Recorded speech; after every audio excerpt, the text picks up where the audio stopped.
Cello all, Stacey the Black Feather Intuitive. Welcome to Tarot, Wine, and Phoenix Wisdom, part 2 of our 5-part series to get a little bit of guidance and information and have a little bit of fun talking tarot and wine and getting some guidance from our guides and our trusty friend, the Phoenix, which is all about change and transformation.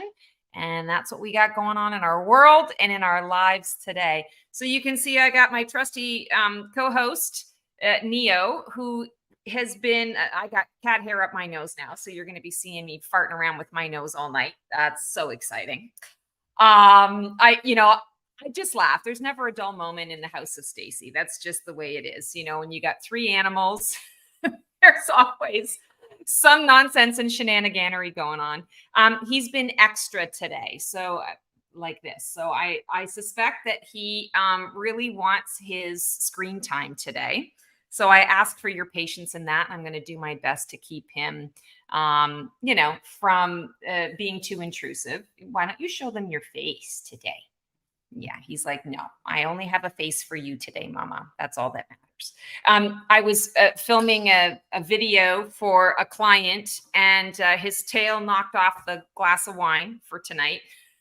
I caught it in midair. So yeah, it's a day.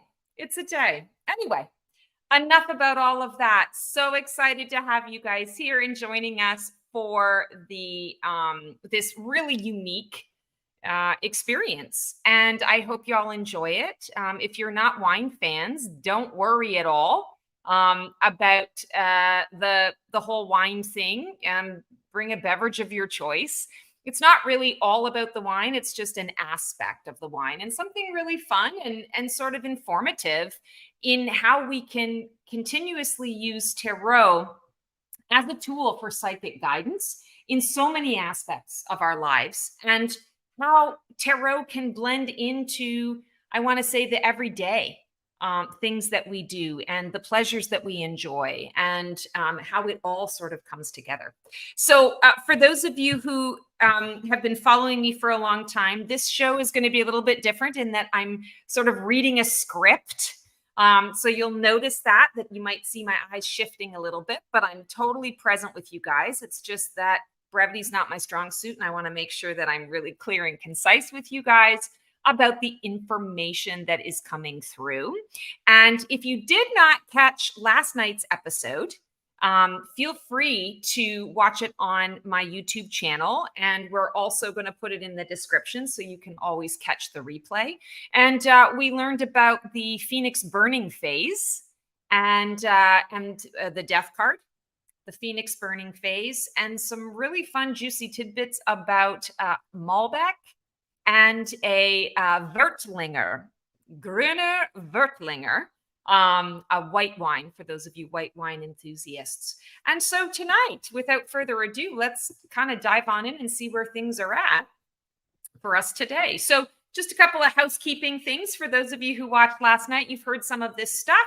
But for those of you who are just tuning in for the first time, as I said, we just learned about the Phoenix burning. We enjoyed exploring the Malbec and the Grüner Wertlinger as supportive experiences to embody the death card.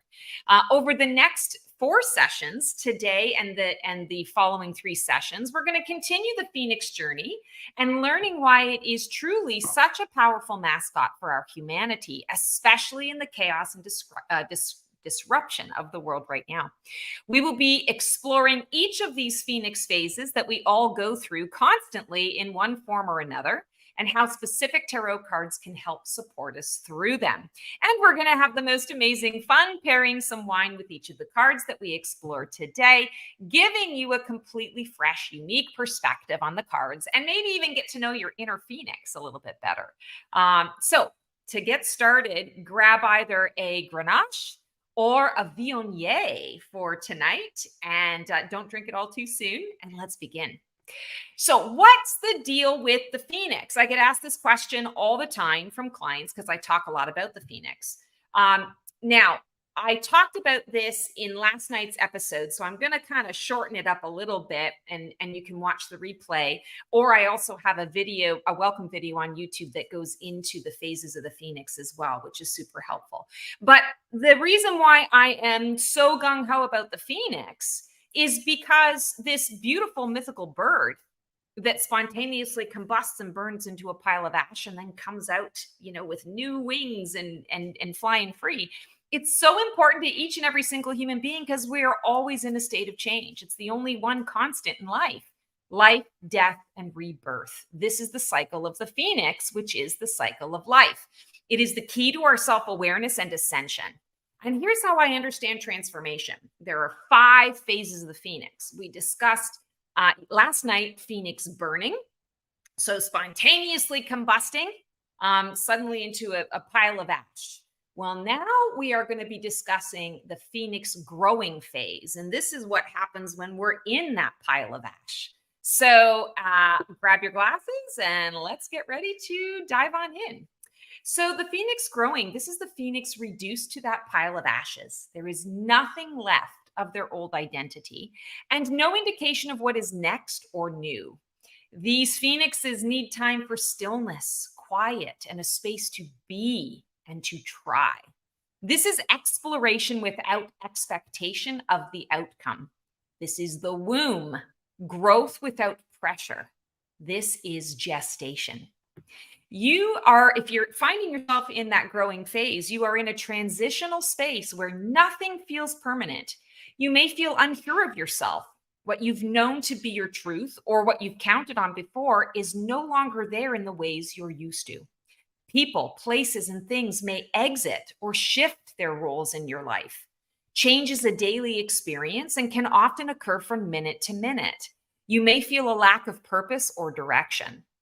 Anxiety, confusion, frustration, fear, loneliness, and insecurity can be commonly experienced during this phase. If you surrender and trust, you realize you have all of your needs met. That's what this phase is all about. It's receptivity, giving yourself permission to receive.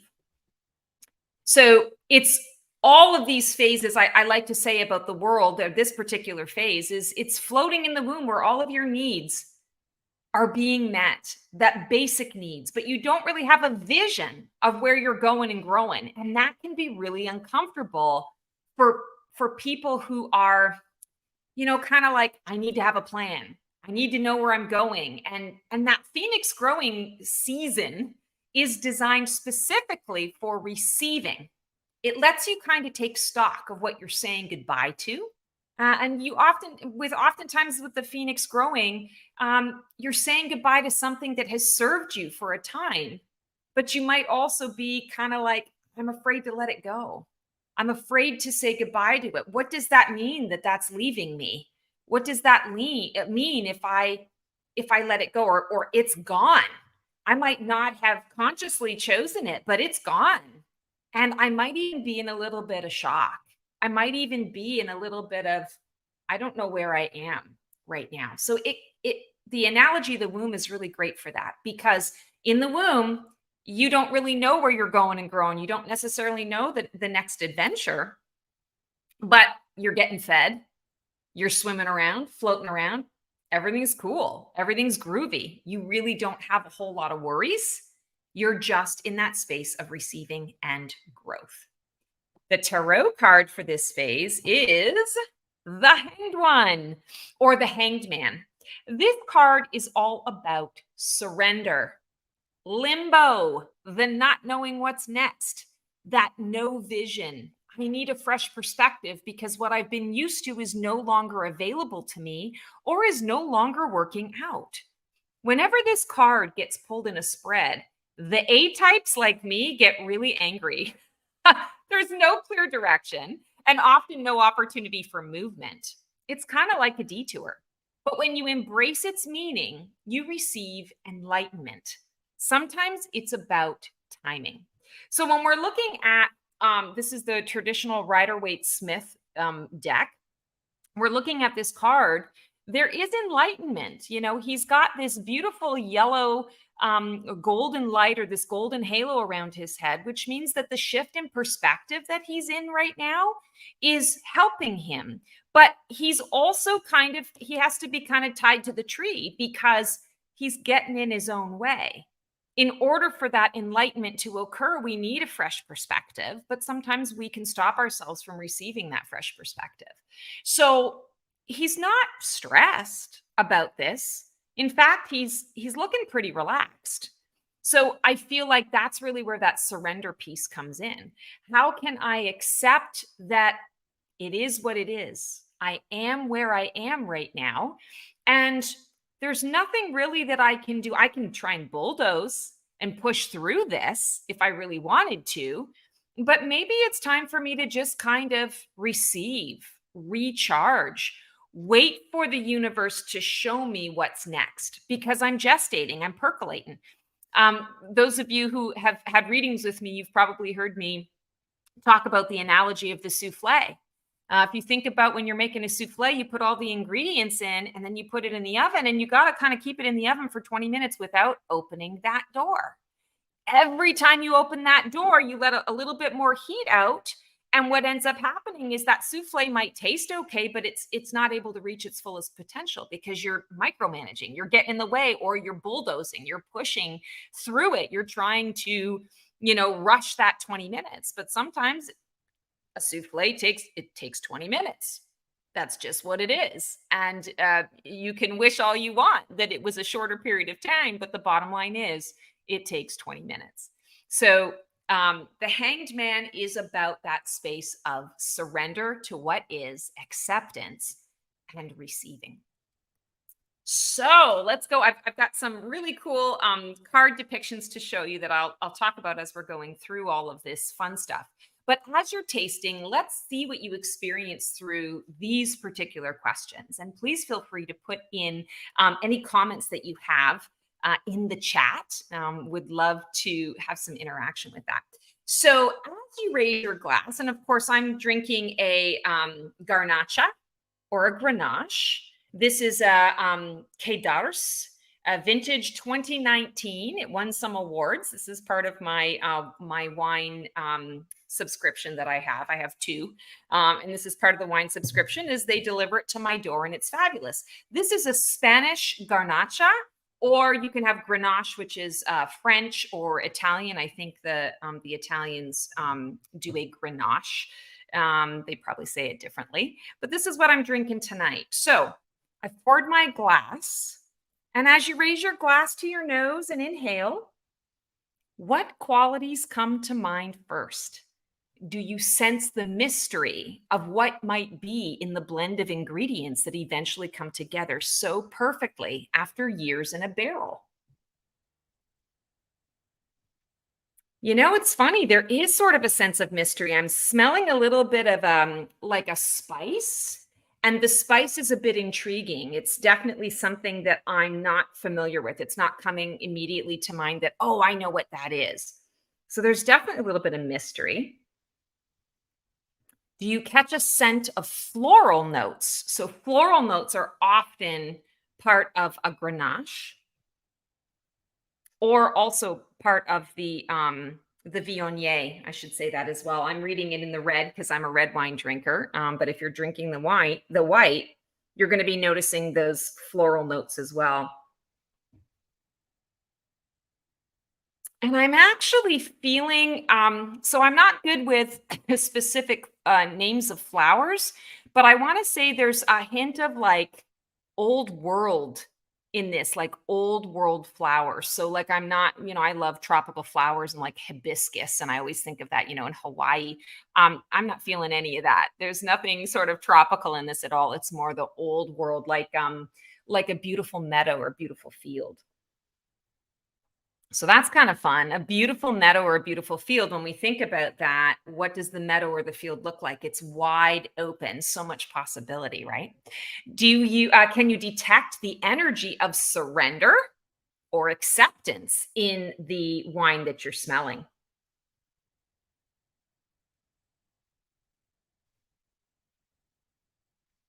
In this one, I'm actually smelling more of that acceptance piece.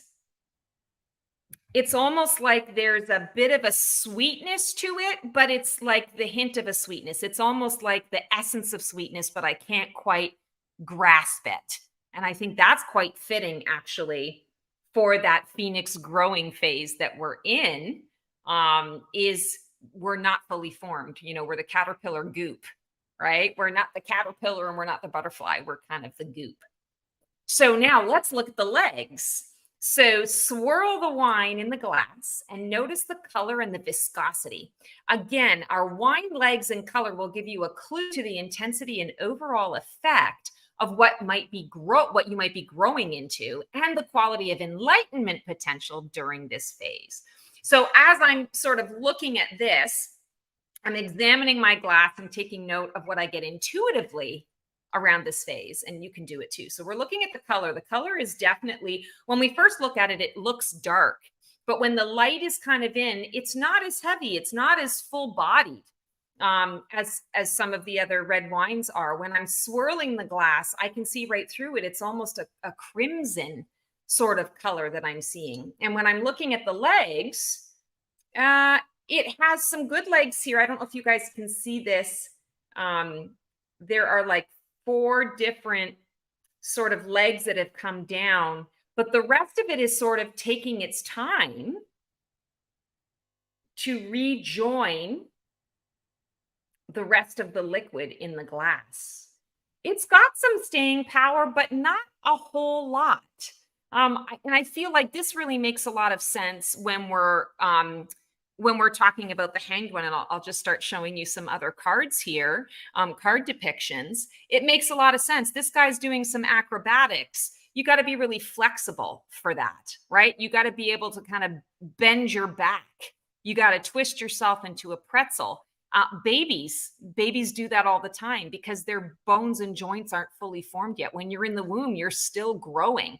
So what we can sort of learn from this, I feel, is that this is showing us potential, but there still isn't a whole lot that you can sink your teeth into.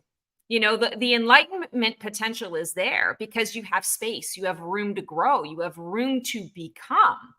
And even though you don't necessarily have a full vision of what you're becoming, you are becoming. And so that feels really important when we're looking at the legs of this. So now we're going to take a sip. What does surrender taste like to you? What qualities of limbo might you detect? So let's take a sip.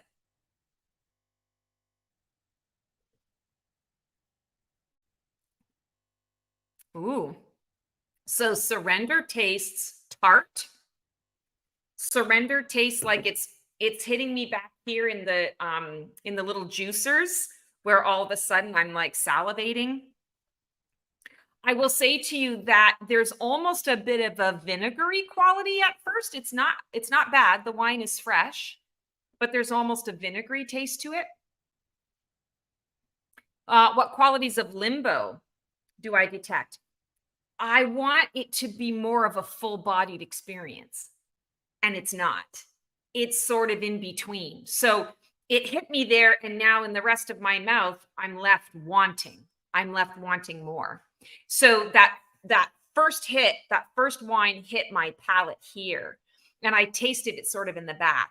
Now I'm going to sip again, and I want you to consider, can you trust the taste from the first to the second sip?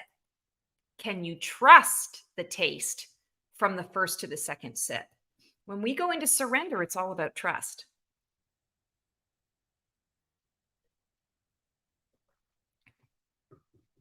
So the second sip actually hits me in a similar spot, only this time it sort of coats my entire palate. Like I can feel it hitting sort of the center of my tongue. It is warming up. I feel that the flavor is warming up, but it's still leaving me wanting more substance, wanting to know. And maybe that's my A type coming out. Another question to consider, does the wine encourage you to stop and smell the roses, to savor its flavors?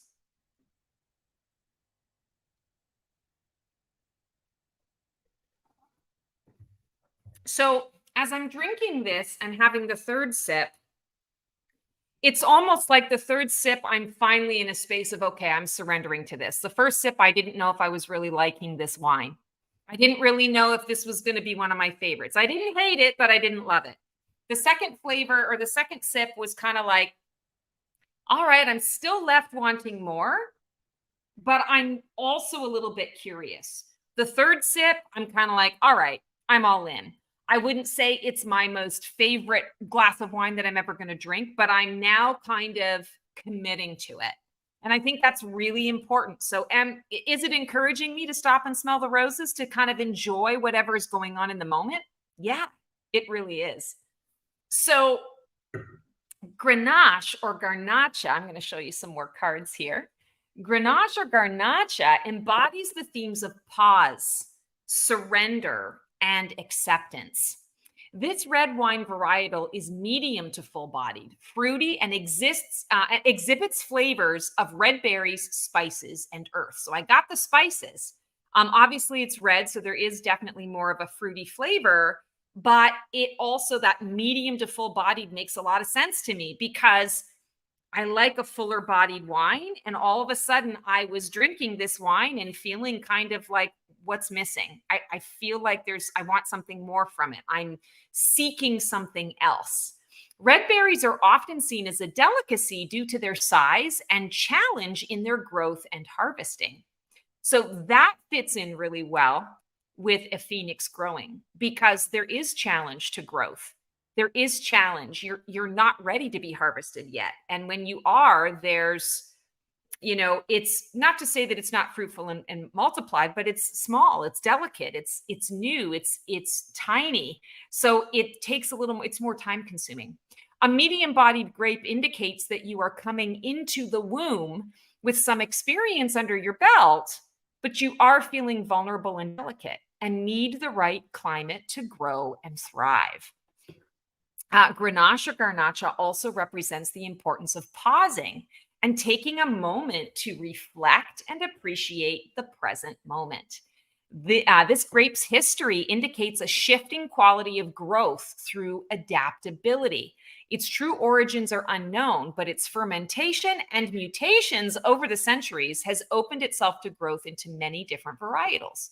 So there's a Grenache Rouge, a Gris, and a Blanc. So you can have a number of different colors and a number of different flavors in a Grenache: a red, a rouge, a white, the Gris.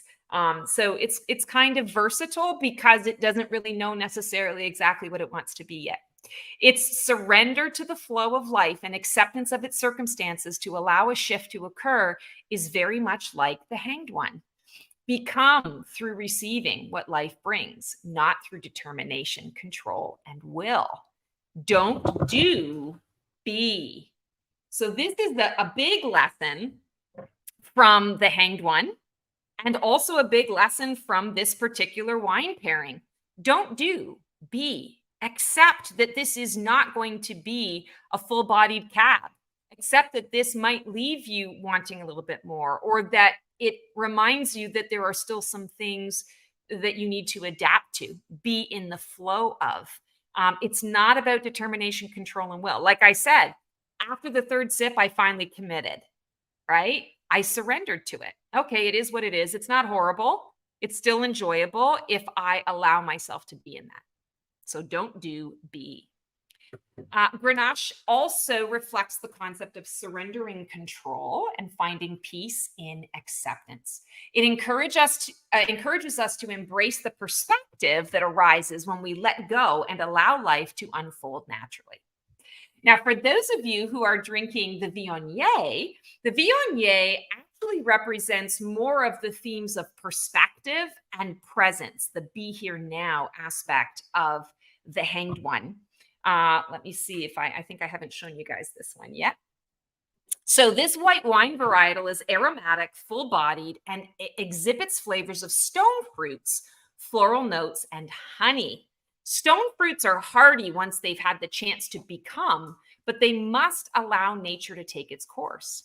The weather and soil conditions are beyond the fruit's control.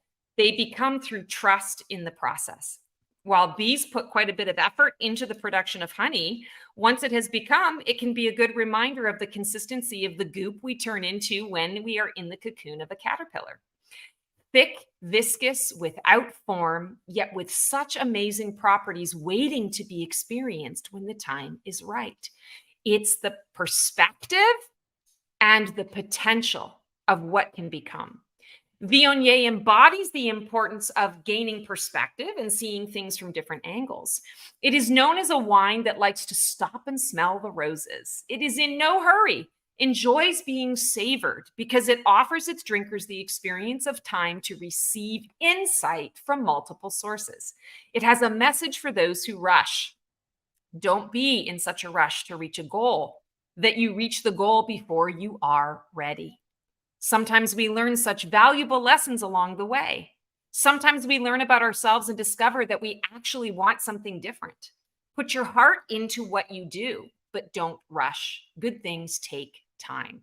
This is a quote from Akirok Brost. It symbolizes the power of being fully present in the moment, embracing the here and now, and reflects the concept of mindfulness and the awareness of the present moment's beauty and richness. If you're so focused on the vision and I don't know who I'm becoming and where things are at, you're not present. You're missing the whole point of just be. It also encourages us to savor and appreciate the experiences and sensations that life offers. Be present with your now. Enjoy the wine because the wine is not permanent. It doesn't last. So I'm going to share a quick little story with you guys. Oops, I just dropped one of the cards here. I'm going to share a particular story with you to help kind of highlight this particular phase. And this is something that I connected with in my own life. So you're getting a little bit of Stacey. And I'm sharing this not to make this about me, but sharing this to give you an analogy and a real understanding of what it's like to be in that phoenix growing phase. So in my past life as Stacey, I was a trained opera singer, traveling the globe, singing for my supper. I got involved with a really toxic man, and that relationship triggered a ton of trauma that brought out some major social anxiety and just personal anxiety. I needed to get away from him, but I didn't know where to go. And I needed to make some real money.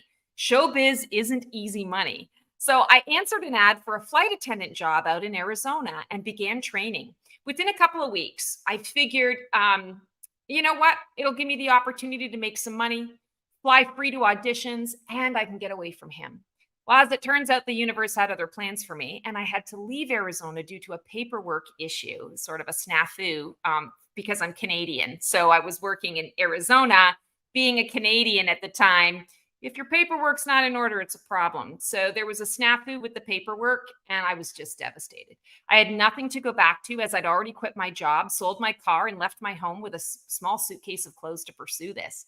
I was forced to move back in with my parents, which was like death to me. Today, there are so many generations now that that's just sort of a common thing. For me, that was just absolute torture. I felt like a complete failure, and it sent me fully into a depression I'd been barely staving off. It was a horrible, horrible time. I couldn't work.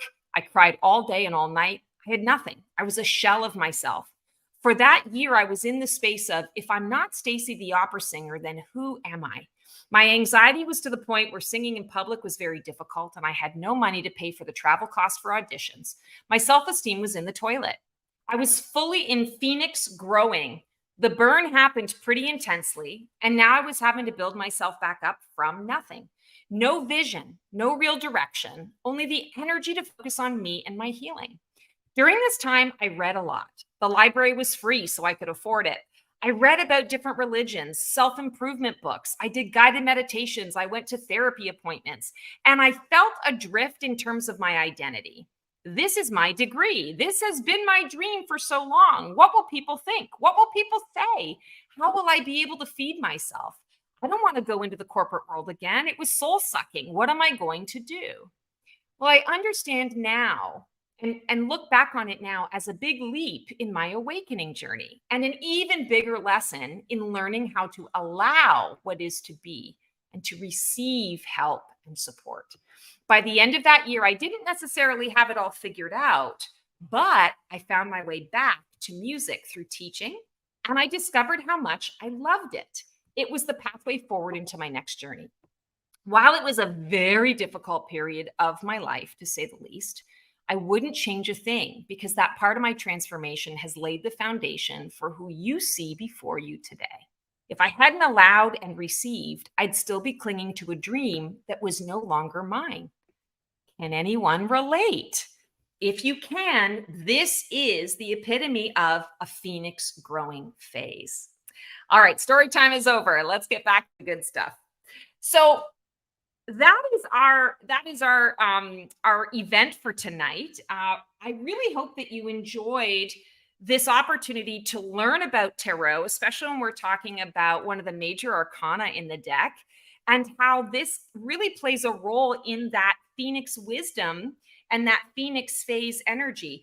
None of us can escape these 5 phases of the phoenix. We're always in some state of them at any one given period of time. So tarot as a tool can really help to support us when we are in those spaces and those places. So in my tarot intuitively community, learn tarot or deepen your practice the fun way. We do all of this kind of exploration in a really super fun, very relaxed atmosphere. So last night I talked a little bit about my Three of Cups gathering, this soiree that's similar to what we're doing here. This is a little more in depth. The Three of Cups gathering is really a Q&A where we all kind of get to, toast our glasses and drink whatever it is that you're wanting to drink and talk tarot, learn tarot, ask me questions about tarot.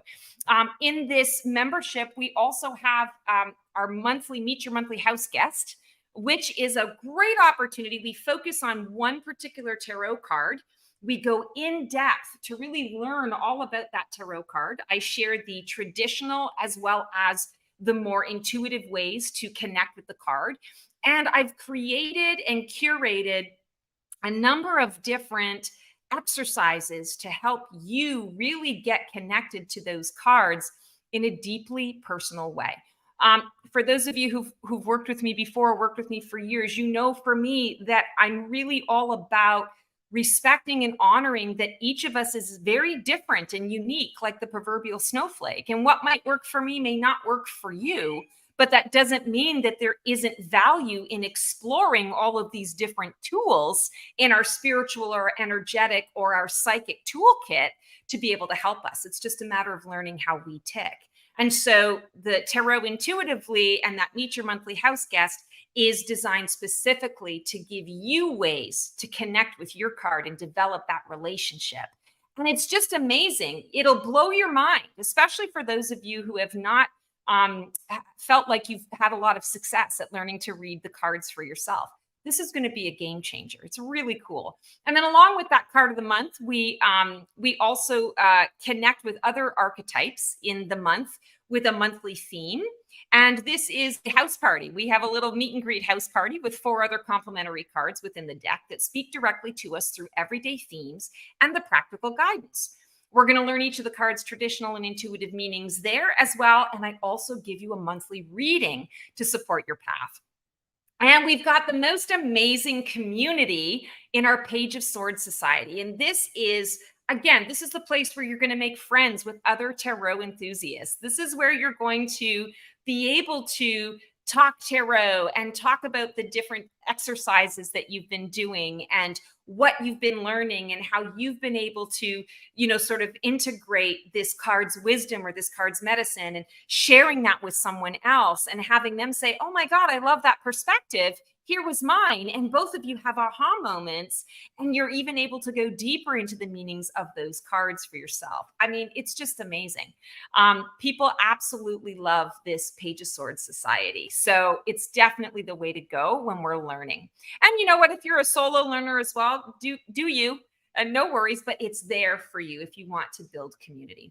And as a bonus, everyone who joins also gets access to my Black Feather community, home of the Gathering of the Phoenixes monthly event, where spiritually minded, like-hearted, like-souled people connect and chat all things metaphysical, free to all who join. Would love to have you there.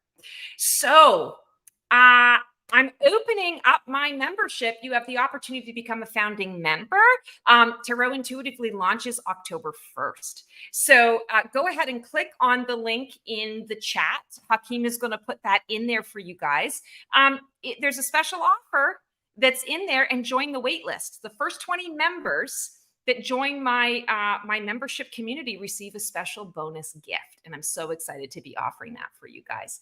I hope you've enjoyed tonight's event. This has been so fun for me to explore tarot and wine and talk a little bit about the Phoenix and have Neo, you know, earthquake all over us today. So join me again tomorrow night, 8 p.m. Eastern Standard Time, right here on YouTube and Facebook for our 3rd episode. And the hint here is you're going to want to grab, oh, and I forgot to, I forgot to put this in. So just give me a second. I'm going to tell you what wines you need to bring. You're going to bring a Syrah or a Shiraz for the reds, or you're going to bring a Riesling for the whites. And can't wait to see you guys there for that. If you have any questions for me right now, feel free to drop them in the chat. I would love to hear from you guys. And Hakeem, if I got that big, awful, ugly message again from Facebook that it didn't connect. So if there are questions in the chat, if you can just put them up on the screen so I can see and know who I'm supposed to connect with, that would be great.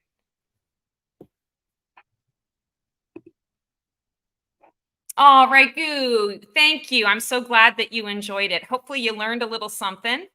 Hi, Janet. So great to see you again. You are so welcome. You know, sometimes I think we just need to get a little creative, you know, shift things up. Life is just too serious, way too serious with just so much stuff going on. I think Mr. Neo agrees. All right, well, that is our session for tonight. Can't wait to see you guys tomorrow. I hope you have an amazing night and an amazing day tomorrow, and we'll see you for some more wine and wisdom. Oh, Ragu, how long one stays in the phase. So all of these phases, you can almost think of it, Ragu, just like how we would talk about grief. There's no prescription. There's no prescribed time. You know, sometimes your phase might be a longer one, because you're going through something major. Sometimes the phase is, you know, a short thing, depending on what you're releasing, what you're processing, what you're going through, the identity that you're taking on or that you're growing into. So there's no prescribed timing, unfortunately. And that's part of the surrender piece with the card of the Hanged One, and recognizing its acceptance of what is.